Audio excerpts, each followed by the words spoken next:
जिंदाबाद जिंदाबाद।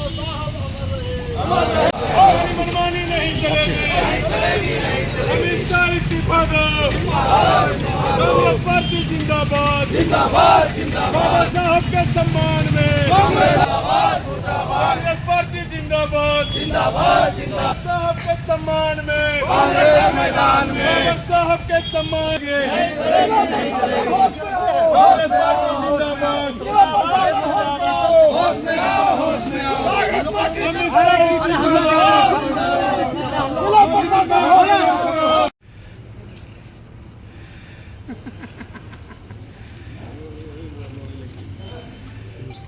आज कोडरमा में आज बाबा साहब के सम्मान में और जो संविधान को जिस तरह से तोड़ मरोड़ के पेश करने की कोशिश की जा रही है भारतीय संविधान की भारतीय परंपरा के अंदर में, हम लोग उसके विरोध में हैं।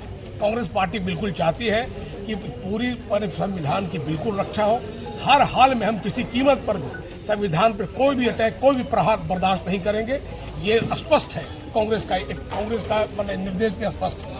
आज हम लोग उसी सम्मान में पूरे भारतवर्ष में हम लोग एक साथ आज हम लोग सम्मान में और पूरी जो रैली निकाल रहे हैं और जो हम लोग हर जगह जो प्रदर्शन कर रहे हैं, उसके पीछे से ये है कि आज गरीब गुरबों का जो भी पिछड़े वर्ग है, जो भी जिनकी भी आज तक समाहित नहीं हो सके देश के अंदर में, आज संविधान को पूरी तरह से लागू हम नहीं कर पाए और इस तरह का अटैक और प्रहार बर्दाश्त करेगा।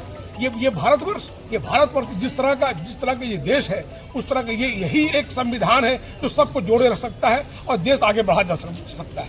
5 ट्रिलियन की बात करने वाले लोग आज नई नई बातें कर रहे हैं, नई अपनी समझ पैदा कर रहे हैं। कैसे करेंगे आप? एक वर्ग इसी में अगर लगा रहेगा कि हम सम्मान बचाएं, बाबा साहब के सम्मान बचाएं, संविधान के सम्मान बचाएं, और ये देश 5 ट्रिलियन की तरफ कैसे जाएगा? ये दो तरह की बात है, विरोधाभासी बातें हैं। हम लोग विरोधाभासी बातों में नहीं आना चाहते हैं। हेर फेर करने की कोशिश की जा रही है भाजपा की तरफ से, ये कांग्रेस पार्टी कभी बर्दाश्त नहीं करेगी। क्यों?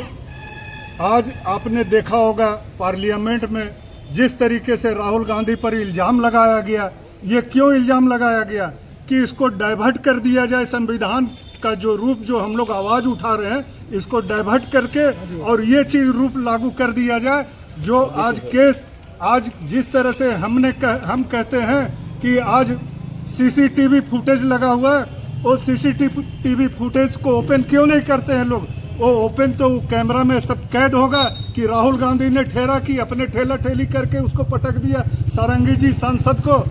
तो इसका ये मतलब है कि भाजपा इस देश में षड्यंत्र रचकर संविधान को ही खत्म करना चाहती है और हम लोग कांग्रेस पार्टी राहुल गांधी जी एक उसके नेतृत्व में हम लोग संविधान को बचाना चाहते हैं। कांग्रेस कमेटी के निर्देश पर हम लोग कोडरमा जिला कांग्रेस कमेटी के तत्वावधान में और हमारे बीच उपस्थित प्रदेश के द्वारा नियुक्त प्रभारी के रूप में रजी अहमद साहब और अजय गुप्ता साहब जी शामिल हुए हैं। और हम लोग भव्य मार्च अम्बेडकर साहब का प्रतिमा के निकट हम लोग जाके बाबा साहब को सम्मान करके और माल्यार्पण श्रद्धांजलि अर्पित करते हुए हम लोग उपायुक्त के कार्यालय पहुंचे हैं। और हम लोग का मांग है कि अविलंब जिस तरह से देश के गृह मंत्री जो संविधान के तहत ही आज गृह मंत्री हैं और संविधान के खिलाफ इतना बड़ा अभद्र बयान दिए हैं, जिससे घोर निंदा हर एक लोग कर रहे हैं, देश के अनेक कार्यकर्ता अनेक जनता कर रही है। ऐसा नहीं है कि एक दलित समाज के लिए बाबा साहब ने काम किया। बाबा साहब का कार्य जो है वो पूरा देश जग जाहिर है कि संविधान है तो उपायुक्त है, संविधान है तो राष्ट्रपति है, संविधान है तो हम लोग सरकार में है। तो संविधान के प्रति हम लोग सजग हैं। हमारे नेता देश के जननायक राहुल गांधी जी का निर्देश है। ये हमेशा मनीवादी लोग हैं, ये चाहते हैं कि हम ये लोकतंत्र नहीं राजतंत्र चले, और इस देश को हमेशा किसी एक को बेचने का काम कर रहा है और राजतंत्र लाने की कोशिश कर रही है। इसीलिए बार बार इन्होंने संविधान पर ठोकर मारने का काम कर रहे हैं, संविधान को कुचलने का काम कर रहे हैं और इस तरह से कर करके सिर्फ बाबा साहब को नहीं पूरे देश को अपमानित करने का काम किया है। आज हम लोग हमारी कांग्रेस पार्टी पूरे देश में इसका विरोध मार्च निकाली है। हर एक जिले कस्बे में इनका एक विरोध मार्च निकाल करके और अमित शाह का विरोध कर रहे हैं कि हमारा देश संविधान से चलेगा। ये पाखंडवाद और भगवान से नहीं चलता है।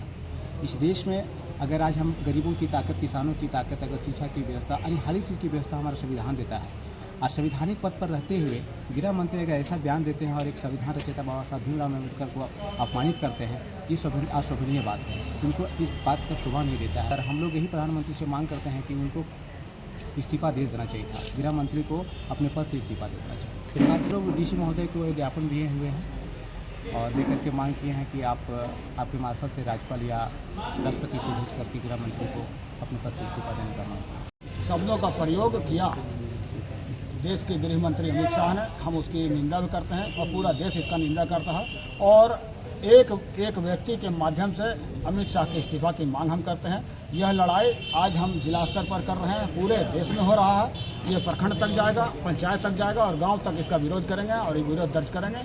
आज हम यहाँ पर उपायुक्त के माध्यम से प्रधानमंत्री से गृह मंत्री की इस्तीफा की मांग कर रहे हैं और